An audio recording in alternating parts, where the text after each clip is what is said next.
Welcome to the wonderfully weird world of the Tinfoil Hat Fan Club, where we talk about all the batshit crazy stuff that goes on in the world, and there is loads. Now, today, I want to continue the theme of mass sightings, okay? Now, obviously, in December 2024, it escalated, didn't it? There were sightings everywhere. But what I wanted to try and do is tell you that these aren't new things, okay? And they've been going on for quite a long time. So today, I'm going to talk about the Battle of Los Angeles, okay? In February 1942, a strange object appeared over Los Angeles. Hundreds of thousands of rounds were fired at it. And it never crashed. So, look, stick around and I will tell you more about it.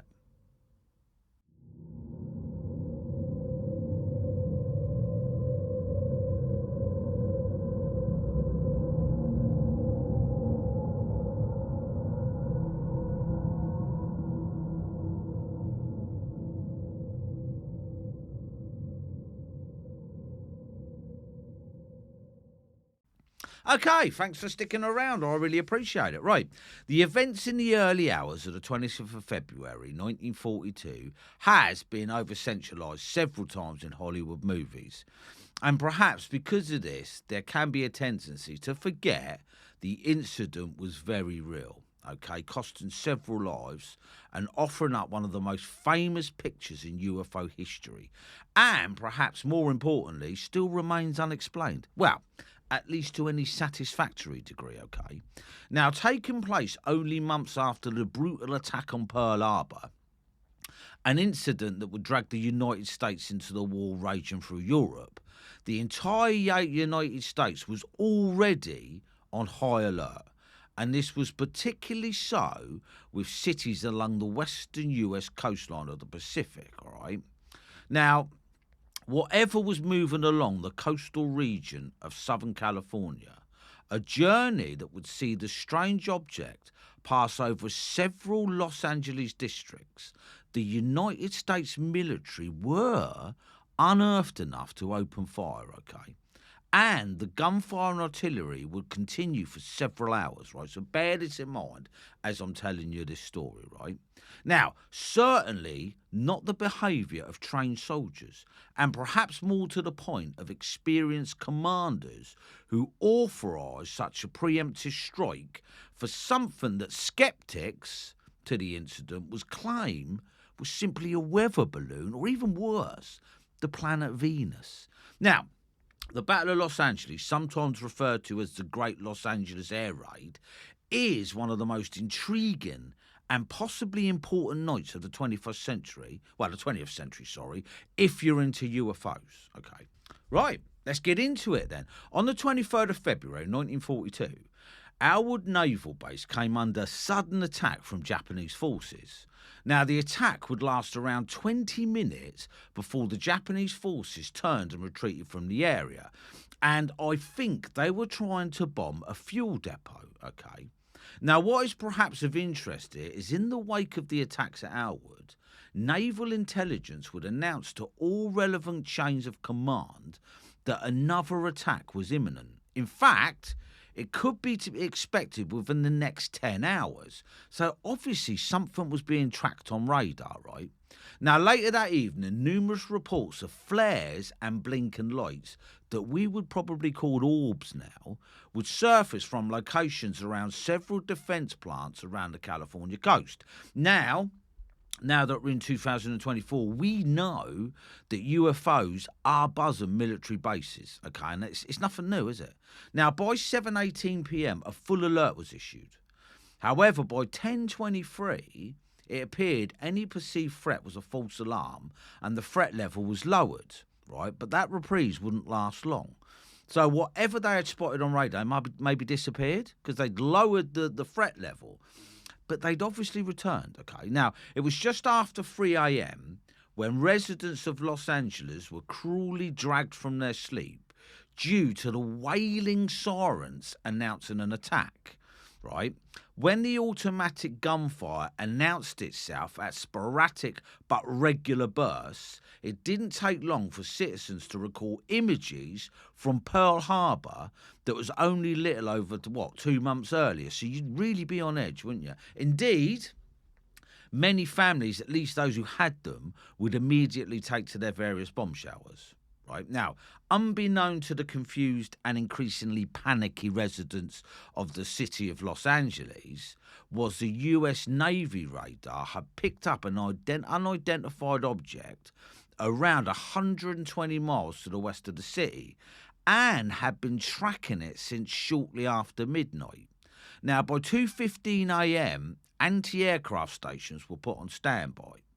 That really does suggest that the commanders were edgy. There was something coming, wasn't there? Several minutes later, with the object still approaching, they would receive a green alert. That's telling them to get ready to fire immediately. Now, those who didn't have shelters to head to or simply weren't concerned enough to utilise them would spill out onto the previously serene and sleepy streets of the various housing estates of Los Angeles. It is from many of these stragglers onto the streets where some of the most accurate and perhaps key witness statements will come later, okay? And it's really important. Now, I'm going to go and show you a video of the original piece of new footage regarding the incident. There you go. You tell me what you think of that, and then we'll carry on. The news of the world, Wednesday, February 25th. Once again, Columbia's correspondents in world capitals and in the fighting zones in the Western Pacific are ready to give you the latest news direct by shortwave radio. And now for news of our own West Coast, we take you to Los Angeles and the report of Byron Palmer.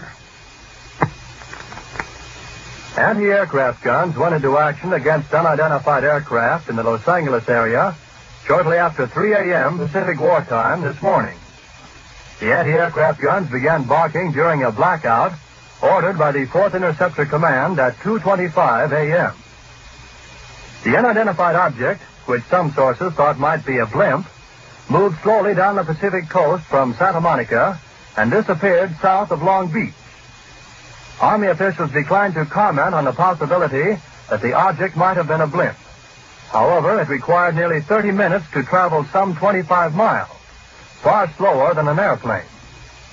Watchers on the rooftop of the Columbia Broadcasting Building in the heart of Hollywood could plainly see the flashes of guns and searchlights sweeping the skies in a wide arc along the coastal area.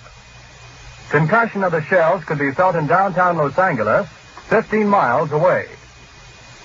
U.S. Army planes quickly took to the dark skies, but whether they contacted the object has not been announced.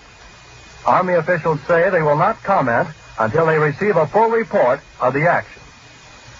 Although some watchers say they saw airplanes in the air, semi-official sources say they probably were the U.S. Army's pursuit.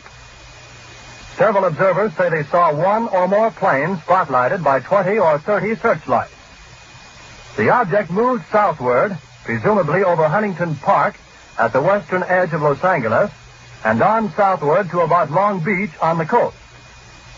By 3:30 a.m., observers said the object appeared to be over the south of Long Beach. Searchlights closely followed the object down the coast and kept it centered in their glare. Shells frequently could be seen bursting near the object, but none appeared to hit it. The shooting stopped about 3:30 a.m. The shooting brought warfare to the front door of this city of 1.25 million population for the first time since December 7th. Already it was alert to the presence off the Southern California coast of a Japanese submarine which had pumped 25 shells into an oil field north of Santa Barbara Monday evening. Because of the presence of the submarine, a 3-hour alert was ordered at dusk last night, and civilian authorities stood at their posts while the Army and Navy continued their search for the submersible. The evening alert ended at 10:23 p.m., but another was sounded at 2:22 a.m., and the blackout followed within 3 minutes. It covered Los Angeles County from Santa Monica to Pomona. At 2:27, all Southern California radio stations were ordered off the air, except those in San Diego.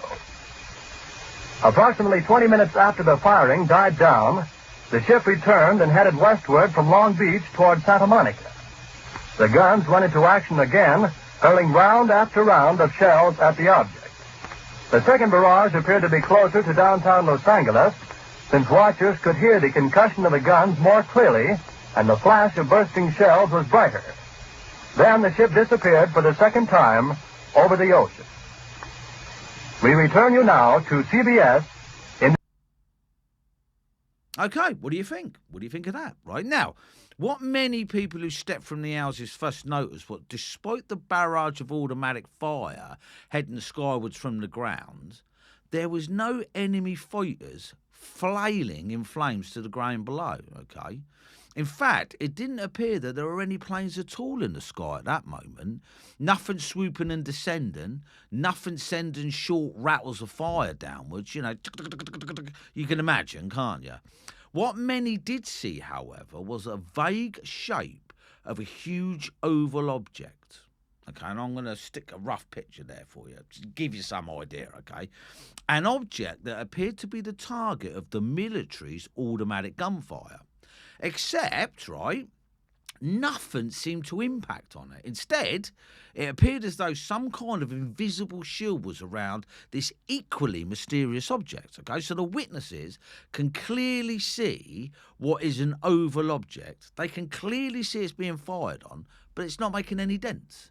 But it was also many of these street witnesses who would repeatedly report the sound of American fighter planes in the sky overhead. Okay, so they can't see we'll call them Japanese, or we can't see any enemy fighter planes, but they can hear the sound of American fighters. Now, however, the US Air Force and in turn the US military would deny any deployment of US aircraft on the night in question. But they did hear them, so why are they denying it, okay? Now, along with the ominous warning wail of the sirens came orders of a complete blackout. Okay, now you can imagine that's essential, isn't it? Not a single light from a single house or vehicle was lit throughout Los Angeles shortly after 3 a.m. Okay, during the 3.5 hours until just after 7 a.m, when a sense of normality arrived with the light of the morning, numerous and varied reports would start circulating, both among the military and throughout the wider community. Many reports of planes, for example, would surface, although most of these would insist the planes in question were American planes, so nothing got down that day. All right, if there were foreign fighter pilots or enemy planes, not one of them got shot out of the sky, right? So, while we look at some of the other witnesses.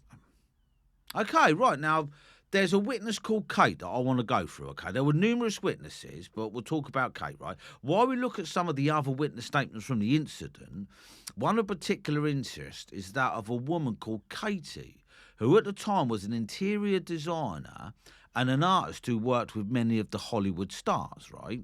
She was also, along with 12,000 other Los Angeles residents, she was a volunteer air raid warden. So, when her phone rang in the early hours of the 25th of February, she already had an idea that something was afoot, okay? And she wasn't wrong.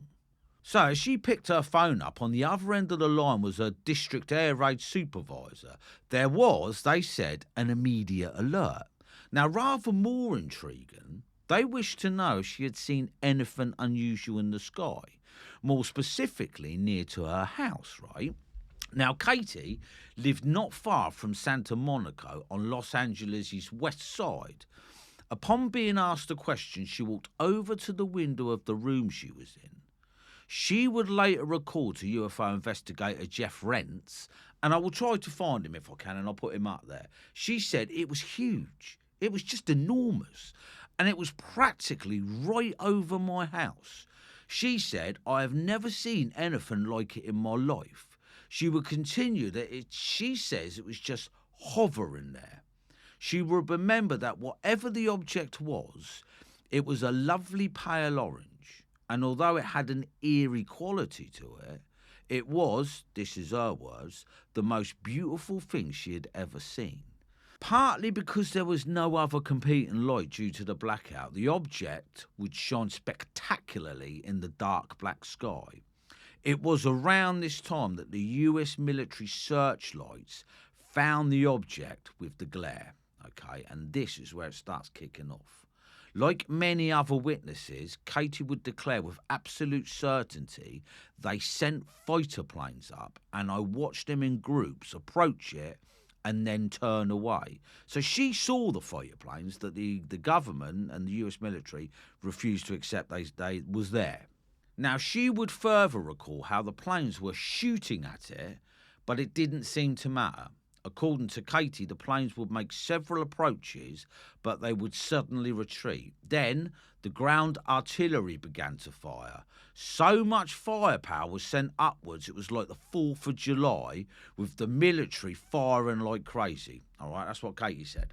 Katie would continue to watch events unfold from the relative safety of her living room window for close to half an hour. Then the object began to move away, eventually disappearing in the night. Remember that it stood there and took the full barrage of US weaponry for half an hour. Also, like many other witnesses, Katie will recall that several direct hits impacted upon the surface of the object. However, no damage at all was visible. In fact, it would appear as though the huge shells simply fell to the ground at the last moment. So they didn't even explode by the sound of it. Now, it didn't attack. That's important, right? It just hovered there. Katie would recall that it was a magnificent sight, just marvellous.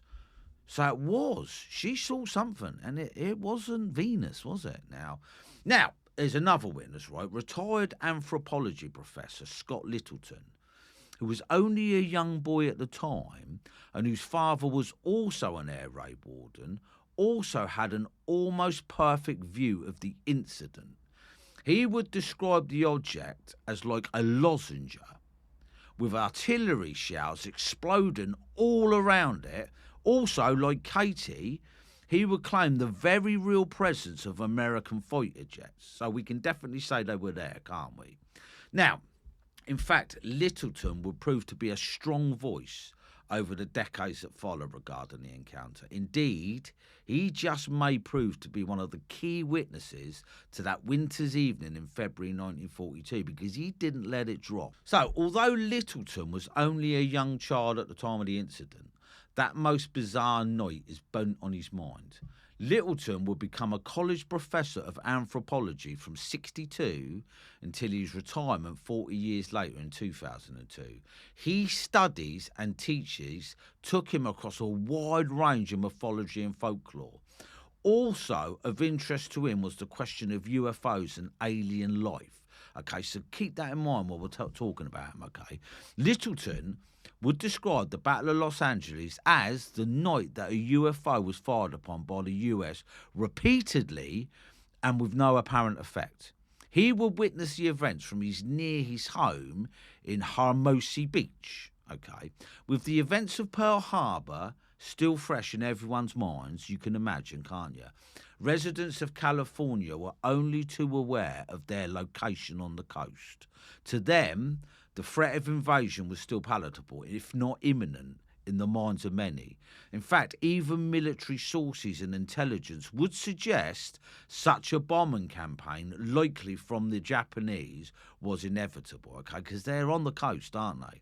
Now, all along the waterfront, from Santa Monica Bay to Malibu, okay, anti-aircraft guns fired their deadly loads of targets, purposely dragged along the skies over the water, okay? So he lived near a training ground, right? Specially designed US planes would pull along these targets, allowing those who might one day be firing on approaching enemy planes to practice, right? These displays would often entertain the locals, including the young Littleton, who will remember them as a grand show, during which the searchlights from the ground would light not only up the targets, but the exploding shells. These practice runs would normally run from 9 p.m. to 10 p.m. each evening, right? So it's a really regular occurrence. Now, of course, there were also regular blackouts, which Littleton's father, as a volunteer air raid warden, would get prior notice of. Now, I'm going to go through this. It's important, but you'll realise in a minute why, right? So during blackouts, he would have to don his hard hat and patrol the streets in his designated area, ensuring that all curtains remain closed and all cars and that sort of stuff, and everybody who should be in was indoors, okay? Now, generally speaking, these practice runs always went relatively smoothly. Well, they do, because they're practice runs, okay? However, in the early hours on the 25th of February, during the real thing, Littleton would remember that the system totally collapsed, right? The practice had gone ahead as normal on the evening of the 24th of February before falling silent just after 10 p.m. Now, Littleton remembers clearly going to bed shortly after the usual display, reading for a little while falling asleep. Okay, now the next thing he knew, it was 3:15 a.m. and it sounded as though it was thundering outside. Now, as he looked out of his bedroom window, he could instantly make out the searchlights sweeping around the night sky. Among them was this bright flashes of exploding rounds. This pushed away the notion that this was seemingly just another drill, because the explosions during the practice ones were usually quite a way out to sea, obviously to protect people. These explosions were much closer to the mainland. Now, then he could hear his parents talking in the hall of the house. When he put his head out of the door, he could clearly make out the worried look on his father's face. So everyone thinks this is the real thing. Okay, now this is the weird thing, right?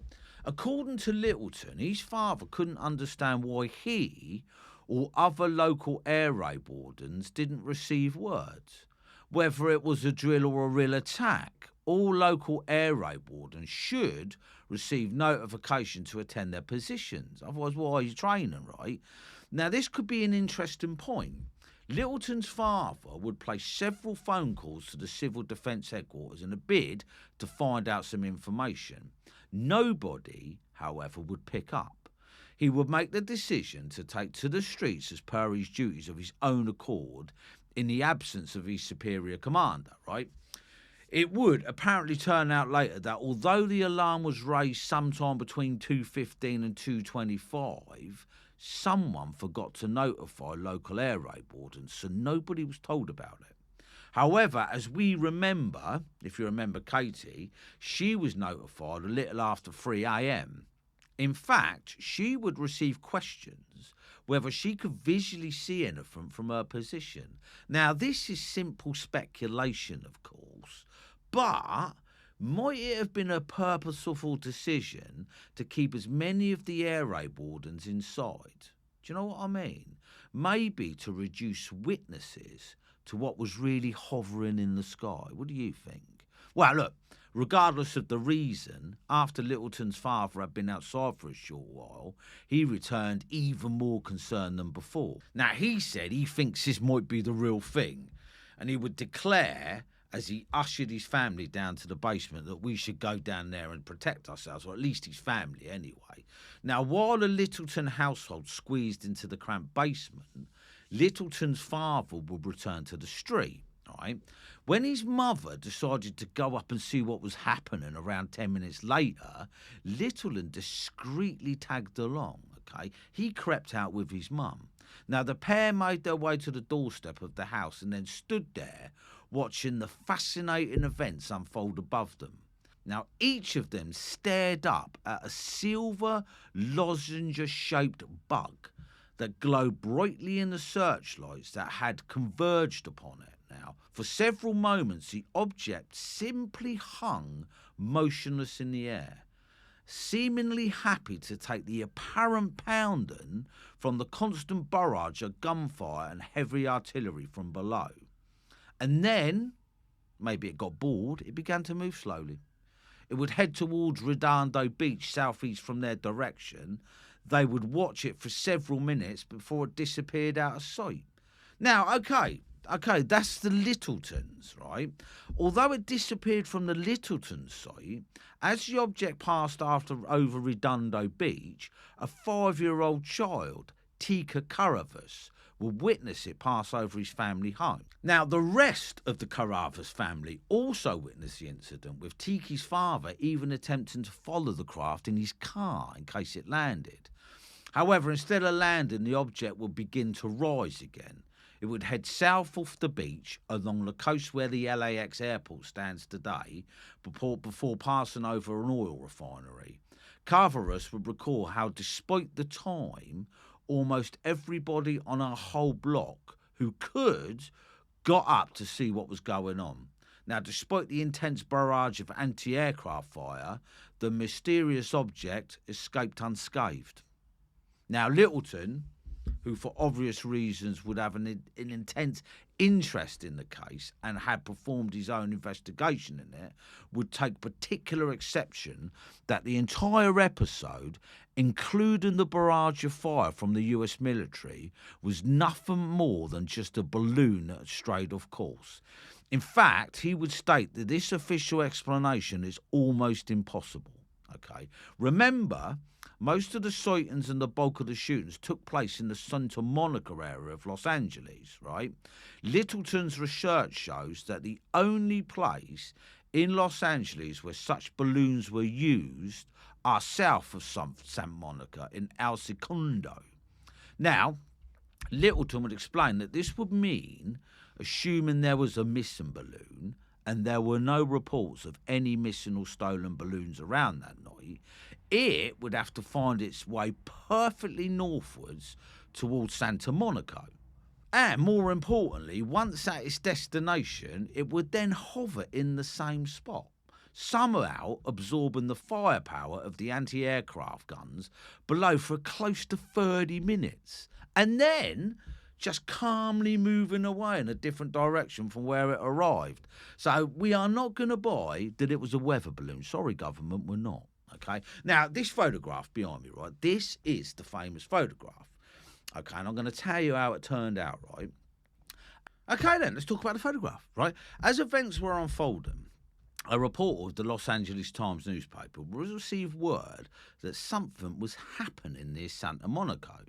The reporter in question lived around 20 miles away to the east of the location in a place called San Gabriel Valley area of the city, right?